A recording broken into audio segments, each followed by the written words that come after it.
Grok और chat GPT आज दुनिया के सबसे पावरफुल एआई टूल्स में से एक है। पिछले एक साल में जो इन दो टूल्स ने किया है, सच में दुनिया बदल दी है। यूएसए के सिलिकॉन वैली में सबसे पावरफुल टूल ये दोनों है। लेकिन अगर इन दो टूल्स में कंपैरिजन करें तो एआई का चैट जीपीटी हमेशा से ही किंग रहा है 3 सालों से। आज दुनिया खत्म करने की कैपेसिटी ओपन एआई के हाथ में। आइए जानते हैं आज की इस डॉक्यूमेंट्री में चैट जीपीटी की सारी कहानी।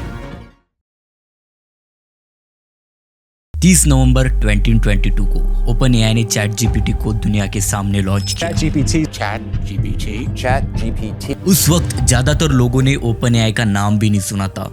सैम अल्टमैन ने बस एक छोटा सा ट्वीट किया, आज हमने एक बहुत ही पावरफुल एआई लॉन्च किया है जिसका नाम चैट जीपीटी है, इसे ट्राई करें। कंपनी के एम्प्लॉइज ने सोचा था अच्छा शायद एक हफ्ते में 1 लाख यूजर्स मिल जाएंगे, लेकिन दोस्तों जो हुआ वो किसी ने नहीं सोचा था। चैट जीपीटी वायरल इतना हुआ कि सिर्फ 2 महीनों के अंदर 100 मिलियन से ज्यादा यूजर्स चैट जीपीटी को मिल गए। अगर दूसरे प्लेटफॉर्म से कंपेयर करें तो फेसबुक को इस मुकाम तक पहुंचने में 4.5 साल लगे थे और टिकटॉक को 9 महीने, और चैट जीपीटी ने वो बस 2 महीनों में कर दिखाया। लोगों को ये चैटबॉट इतना पसंद आया क्योंकि ये ना सिर्फ सवालों के जवाब देता था, बल्कि ऐसा लगता था जैसे कोई इंसान बात कर रहा हो, चाहे होमवर्क हो, कोडिंग हो या फिर दुनिया का किसी भी टॉपिक का सवाल। चैट जीपीटी हर चीज में माहिर था, लेकिन लॉन्च से पहले ओपन एआई के अंदर कुछ लोग नर्वस थे।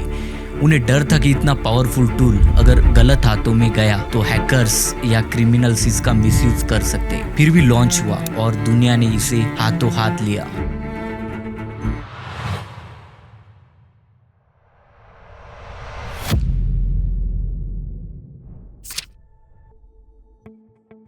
लॉन्च के कुछ ही महीनों बाद माइक्रोसॉफ्ट ने ओपन एआई में $10 बिलियन की भारी भरकम इन्वेस्ट की। Microsoft is eyeing a $10 billion investment in ChatGPT's parent company OpenAI. इससे एआई की रेस में आग लग गई। गूगल, मेटा, अमेजॉन, हर बिग टेक कंपनी अपने एआई मॉडल्स लाने की होड़ में लग गई। ओपन एआई अब सिर्फ एक कंपनी नहीं थी बल्कि एक कमर्शियल जायंट बन चुकी थी। जो पेड प्लान्स, बिजनेस डील्स और टेक्नोलॉजी सेल, ये सब ओपन एआई की पहचान बन गया। इसके पीछे की कहानी बहुत सारे ट्विस्ट से भरी हुई है, चलो देखते हैं। ओपन एआई का जन्म कैसे हुआ? 2015 की बात है। इलॉन मस्क, जो आज टेस्ला और स्पेस एक्स के मालिक के तौर पर मशहूर है, एआई को लेकर बहुत परेशान थे।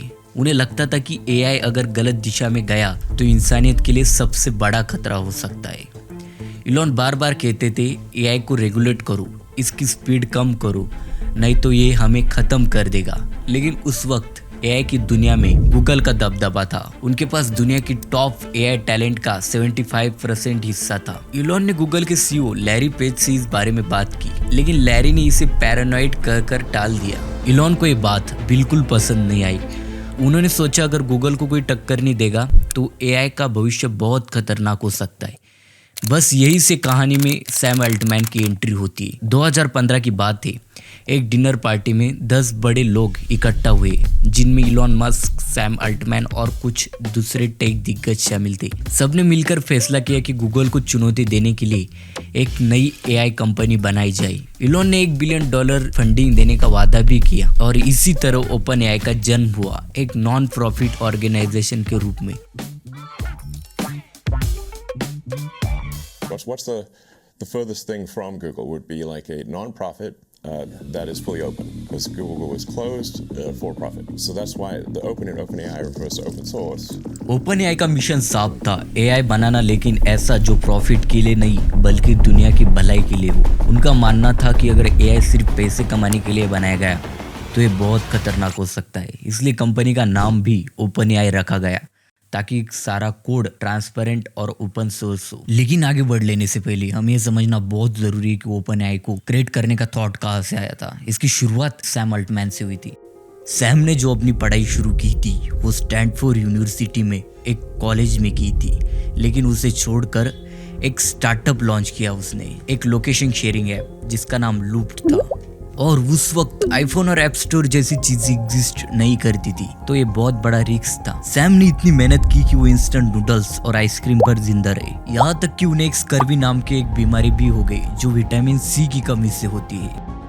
2005 में सैम वाई कॉम्बिनेटर के पहले बैच में शामिल हुए। जो एक स्टार्टअप बूटकैम्प था। वाई कॉम्बिनेटर एक स्टार्टअप एक्सीलरेटर है जो सिलिकॉन वैली यूएसए में बेस है। यहाँ उनकी मुलाकात पॉल ग्राम से होती है जो वाई कॉम्बिनेटर के फाउंडर थे। Sam is extremely good at becoming powerful, ऐसा उन्होंने कहा था।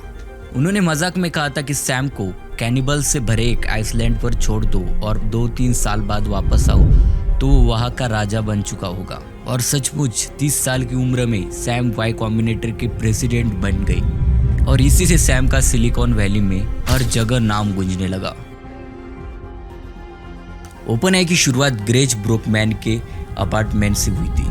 उस वक्त उनके पास कोई क्लियर स्ट्रेटजी नहीं थी, बस एजीआई बनाना, मतलब आर्टिफिशियल जनरल इंटेलिजेंस बनाने का सपना था। एजीआई वो एआई है जो इंसानों से बेहतर या इंसानों के बराबर काम कर सकता है और बिना किसी ट्रेनिंग के नई स्किल सीखे। ओपनएआई के लोग इसे गॉड की तरह देखते थे जो हर प्रॉब्लम सॉल्व कर सकता था, लेकिन ये खतरनाक भी हो सकता था। अभी जो एआई है जैसे chat GPT, image generators, recommendation systems, वो सब नैरो एआई है, मतलब उसे स्पेसिफिक काम के लिए बनाए गए हैं। जैसे चैट जीपीटी बोलने में अच्छा है, मिड जर्नी इमेज जनरेटर्स में अच्छा है। ये सब वीक्स एआई है, मतलब इसे उन स्पेसिफिक चीजों के लिए बनाए गए। लेकिन एजीआई अगर बन जाता है तो उसके क्या फायदे और क्या नुकसान हो सकते हैं जिसको आप कभी सोच भी नहीं सकते। अगर हम हेल्थ केयर में आए तो एजीआई ऐसी दवाई बनाएगा जो कैंसर और मौत को भी हेर दे। इतना एडवांस एजीआई है और आपको लग रहा होगा कि ये बहुत अच्छी चीज है। लेकिन अगर हम साइंस और टेक्नोलॉजी में आए तो स्पेस में नए घर, एनर्जी इनफाइनाइट सोर्सेस और ऐसी कई इन्वेंशन होगी जो आज सिर्फ सपना है, कल वो रियलिटी बन सकती है। हर इंसान के पास डिजिटल इसेंशियल होगा जो पल भर में पूरी दुनिया का ज्ञान दे सकता है। हर फैक्ट्री, हर ऑफिस, हर सिस्टम लाइटिंग की स्पीड से चलेगा। इंसान के सपने सेकंड्स में रियलिटी बन जाएंगे। लेकिन मैंने जो इतने फायदे बताए उससे कई गुना ज्यादा इसके नुकसान डिमेरिट से। पहला तो जॉब्स की कमी, करोड़ों इंसान बेरोजगार हो जाएगी क्योंकि मशीन हर काम इंसान से 100 गुना ज्यादा तेज करेगी। दूसरा, कंट्रोल का खतरा। अगर एजीआई ने अपना रास्ता खुद चुन लिया है तो इंसान सिर्फ एक तमाशबीन बनकर रह जाएंगे। जिनके पास एजीआई होगा वो खुद भगवान जैसे पावरफुल बन जाएंगे और दुनिया के बाकी लोग उनके सामने कुछ भी नहीं कर पाएंगे। अगर मशीन्स ने सोच लिया कि इंसान जरूरी नहीं है अब, तो वो पल भर में पूरी दुनिया, पूरी ह्यूमैनिटी खत्म कर सकते हैं। एजीआई ऐसी चीज है जो इंसान को भगवान भी बना सकती है और मिट्टी का ढेला भी। The ideal world I'd like to imagine is one where humanity are like the board members of a company where the AGI is the CEO. The picture which I would imagine is you have some kind of different entities, different countries or cities, and the people that leave their vote for what the AGI that represents them should do. And an AGI that represents them goes and does it. You could have multiple AGI. You would have an AGI for a city, for a country, and they would be trying to, in effect, take the democratic process to the next level. 2017 में एक turning point आता है। Google के scientist ने एक paper publish किया जिसका नाम था attention is all you need. इस पेपर ने कमाल की चीज इंट्रोड्यूस की थी जिसका नाम था ट्रांसफॉर्मर। ट्रांसफॉर्मर यानी एक ऐसा एआई दिमाग जो इंसानों की तरह समझता है। सोचो तुम अपने दोस्त को मैसेज कर रहे हो, आज का मौसम बड़ा और आगे ... है। तुम्हारा दिमाग तुरंत समझ लेता है कि आगे अच्छा या खराब शब्द आ सकते हैं और ठीक ऐसे ही ट्रांसफॉर्मर काम करता है। अब तक के जो एआई मॉडल्स थे उन्हें किसी चीज को समझने के लिए पहले किसी बताए गए डेटा की जरूरत होती थी, जैसे ये हॉट डॉग है या ये हॉट डॉग नहीं है। लेकिन ट्रांसफॉर्मर को इसकी जरूरत नहीं थी। ये इंटरनेट पर मौजूद किसी भी तरह के कच्चे डेटा को यानी अनसैचुरेटेड डाटा को सीधे प्रोसेस कर सकता है। सोचो तुम्हारी फोन की गैलरी, वहाँ हजारों फोटोज और वीडियोज बिना किसी सीक्वेंस के पड़े होते। ये सब अनसैचुरेटेड डाटा है। ट्रांसफॉर्मर इसे भी समझ सकता है। गूगल ने कमाल की टेक्नोलॉजी को पब्लिश नहीं किया, जानते हो क्यों? क्योंकि उन्हें डर था कहीं उनके सबसे बड़े बिजनेस यानी सर्च एडवर्टाइजिंग को खत्म न कर दे। ओपनएआई में एक साइंटिस्ट थे, इलियास सुतेस्केवर। उन्होंने इस पेपर को पढ़ा और उनकी ताकत को समझ लिया, गूगल की ताकत को। उन्होंने गूगल की इसी इन्वेंशन को उठाया और जीपीटी यानी जनरेटिव प्री ट्रेंड ट्रांसफॉर्मर की नींव रखी। जीपीटी प्री ट्रेंड यानी पहले से तैयार हुआ एआई। मान लो तुम एक नए शेप को बुलाते हो तो तुम्हें उसे सब कुछ सिखाना पड़ेगा, लेकिन अगर तुम 10 साल के तजुर्बे वाले शेप को बुलाते हो तो वो पहले से ही प्री ट्रेंड है, उसे सिर्फ बताने की जरूरत है कि आज क्या बनाना है। जीपीटी भी इसी इंटरनेट से पहले से प्री ट्रेंड था। ये जो GPT था वो ओपन सोर्स था, लेकिन जल्द ही GPT-2 तैयार हुआ जो इतना पावरफुल था कि OpenAI को डर लगने लगा। उन्होंने फैसला किया कि इसे ओपन सोर्स नहीं करेंगे क्योंकि इसका मिसयूज हो सकता है। ये उनका पहला प्रॉमिस ब्रेक था, क्योंकि OpenAI का मतलब भी ओपन सोर्स और ट्रांसपेरेंट होना था। इसी डिजाइन से उन्हें ढेर सारी पब्लिसिटी मिली थी और लेकिन कुछ लोग नाराज भी हुए थे। फिर 2018 में एक ट्विस्ट आता है। इलॉन ने OpenAI के बोर्ड से रिजाइन कर दिया। ऑफिशियली कहा गया कि कॉम्प्लिकेटेड और इंटरेस्ट की वजह से, लेकिन असल में इलॉन CEO बनना चाहते थे और वो OpenAI को टेस्ला का हिस्सा बनाना चाहते थे। बोर्ड ने इसे रिजेक्ट कर दिया और इलॉन बाहर हो गए। इससे OpenAI की फंडिंग पर भारी असर पड़ा, क्योंकि इलॉन का वो $1 बिलियन देने का वादा अब अधूरे में रह गया। फंडिंग की कमी ने OpenAI को एक कंट्रोवर्शियल डिजाइन लेने पर मजबूर कर दिया। वो नॉन प्रॉफिट से प्रॉफिट कंपनी बन गई। ये उनके मूल mission AI for the good of the world के खिलाफ था।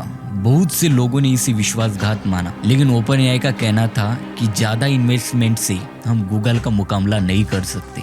इसके बाद OpenAI ने माइक्रोसॉफ्ट के साथ $1 बिलियन की डील की। Microsoft is to boost its investment in ChatGPT maker OpenAI. सब कुछ अच्छा चल रहा था कि तभी OpenAI के CEO सैम अल्टमैन को 17 नवंबर 2023 को कंपनी के बोर्ड ऑफ डायरेक्टर्स अचानक निकाल देते हैं। सैम को इलियट सत्स्केवर ने वीडियो कॉल के जरिए बताया कि तुम्हें कंपनी से निकाला गया। जब इसकी वजह बोर्ड ऑफ डायरेक्टर्स को पूछी गई तब बताया जाता है कि इलियट सत्स्केवर AI की सेफ्टी को लेकर बहुत चिंतित थे, खासकर नए Q-Star AI प्रोजेक्ट के लिए, जबकि सैम अल्टमैन तेजी से मुनाफा और नए प्रोडक्ट्स लॉन्च करना चाहते थे। पूरी दुनिया इस डिसीजन से हैरान रह गई थी। उसके बाद सैम अल्टमैन को माइक्रोसॉफ्ट ने तुरंत हायर कर लिया। जवाब में OpenAI के 90% से ज्यादा ड्रेस एम्प्लॉइज ने कंपनी छोड़ने की धमकी दे दी। कंपनी को बर्बाद होने से बचाने के लिए बोर्ड को हार माननी पड़ी और सैम अल्टमैन को 4 दिन के बाद ही वापस CEO बना दिया गया।